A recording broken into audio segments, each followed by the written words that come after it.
histórico en nuestro país sucede en el terrorismo durante el primer gobierno de Alan García. Cabe recalcar que el terrorismo empieza en 1980 con el accionar del Partido Comunista Sendero Luminoso y posteriormente con el movimiento revolucionario Tupac Amaru, más conocido como el MRTA. Ambos buscaban tomar el poder a través de la violencia.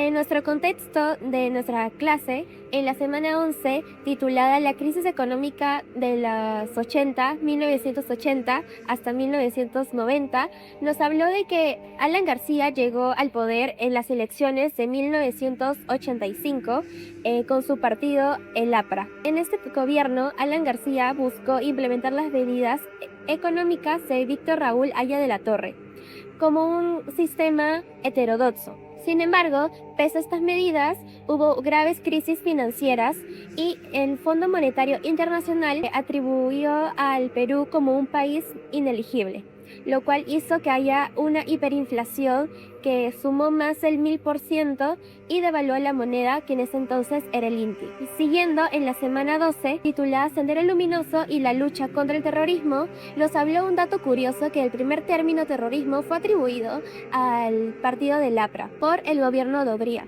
Asimismo, nos habló de que el APRA fue una de las tantas causas de esta lucha interna, ya que en un principio se tenía unos cambios y unas expectativas esperanzadoras. Sin embargo, todo esto cambió al raíz de tiempo. Y por último, en la semana 14, titulada La década de los 90 y el Fujimorismo, nos habló un dato importante que pasó posteriormente, pero sin embargo es importante recalcar, que nos habló de que durante el Congreso Constituyente Democrático no se presentó el sector de la oposición, que en este caso era el APRA. Ahora, toda esta información nos ayuda mucho a comprender tanto los aspectos sociales, económicos y políticos en el que se desarrolló el terrorismo durante este primer mandato de Alan García. Por otro lado, conclusiones de la Comisión de la Verdad y Reconciliación 2003 nos habló sobre que Alan García en su gobierno implementó diversas estrategias, como son reorganizar a los campesinos para que puedan ayudar a la derrota de este Sendero Luminoso.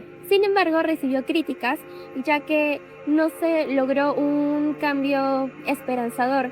Sin embargo, Sendero Luminoso y el MRTA decidieron intensificar sus ataques para demostrar cuán poder tenía. Ahora, todo ello es una premisa importante para conocer qué tan importante es este tema en nuestro Perú actual.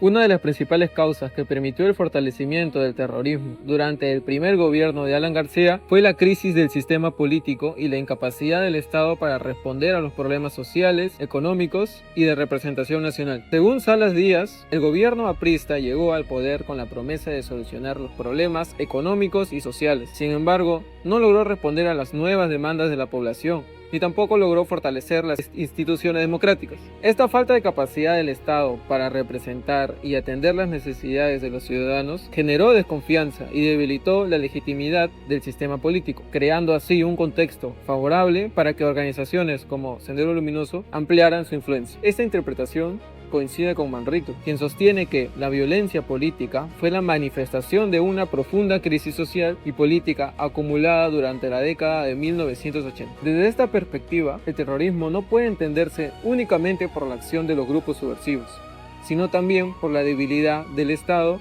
y la incapacidad de las instituciones para resolver los problemas que favoreció el avance de la violencia durante el gobierno de Alan García. Lo que recuerdo son las bombas que tiraban en los bancos, y mis hijas estaban chiquitas y lloraban porque decían que su plata se les perdía. El banco de crédito era muy atacado por los terroristas.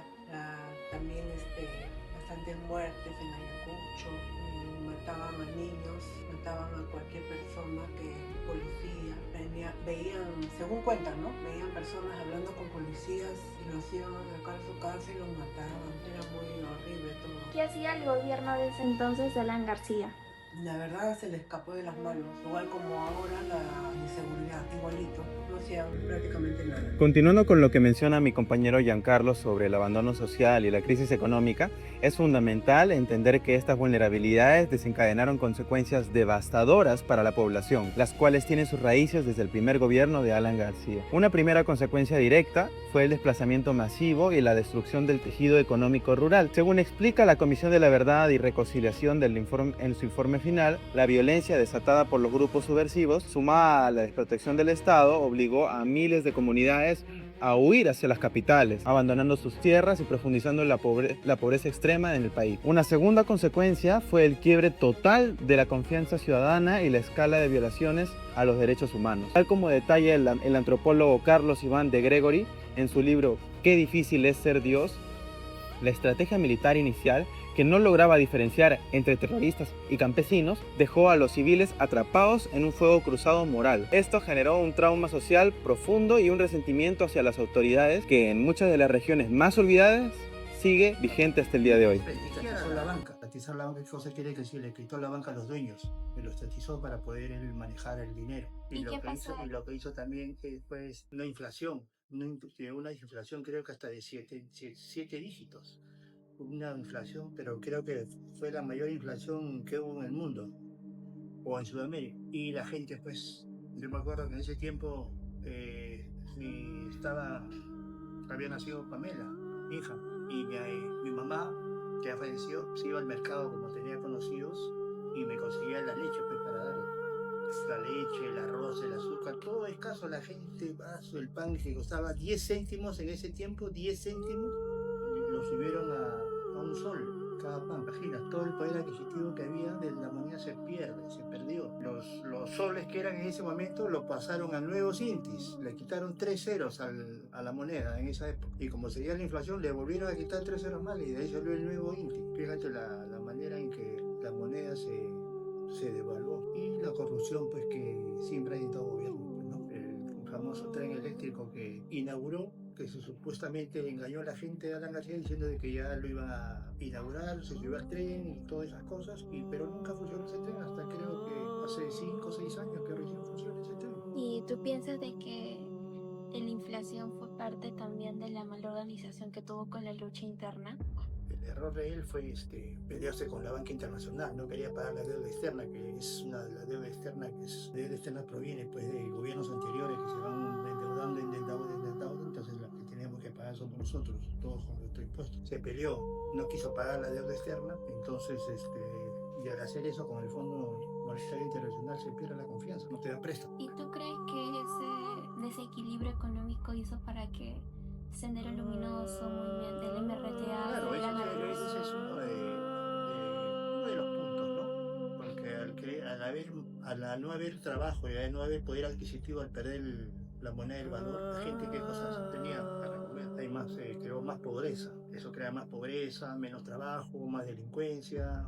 Entonces de ahí comenzó el terrorismo. Sobre todo en el interior del país, en Ayacucho, la selva, en todas esas zonas comenzaron las matanzas, los coches bombas, pero ahí ese es un tema pues que hay que leerlo, como te digo, bien, ¿no? Porque se dicen de que los policías los que mataban en realidad eran terroristas, pero no era así, pues, porque entraban a los pueblos y mataban a toda la población que había ahí, a las familias entraban y lo mataban a niños, estaba la palabra de la policía con la palabra de los campesinos pues que no sabían ni leer ni hablar bien el castellano. Entonces ahí ha habido pues matanza, ¿no? Tanto de Sendero, que fue contra los ciudadanos, y de la policía contra los mismos campesinos. Para cerrar con nuestra investigación, es fundamental conectar todo lo mencionado. Rescatamos cómo la crisis del sistema político y la incapacidad del Estado para resolver los problemas estructurales debilitaron la legitimidad democrática. Un escenario que, como explica Salas Díaz y Manrique, fue aprovechado por Sendero Luminoso. Asimismo, con las entrevistas pudimos conectar con esta fragilidad y el impacto humano real, el miedo cotidiano de miles de familias. A partir de esta información concluimos que la respuesta del Estado y de la sociedad no fue la adecuada. Hubo una falta de visión integral que priorizó la represión armada en lugar de atender las demandas sociales y de las representaciones de las regiones más vulnerables, sembrando un resentimiento y trauma psicológico que aún preside en nuestro país. Como alternativa de solución actual, proponemos que el Estado deje ver la seguridad no solo como un asunto policial y que implemente políticas públicas con un verdadero enfoque territorial, descentralizado en los servicios básicos y de la educación. Finalmente, desde la sociedad civil es vital seguir fortaleciendo espacios de la memoria histórica, como lo es el LUM, para asegurar que las nuevas generaciones comprendan este pasado y garantizar que estos años de violencia jamás se vuelvan a repetir.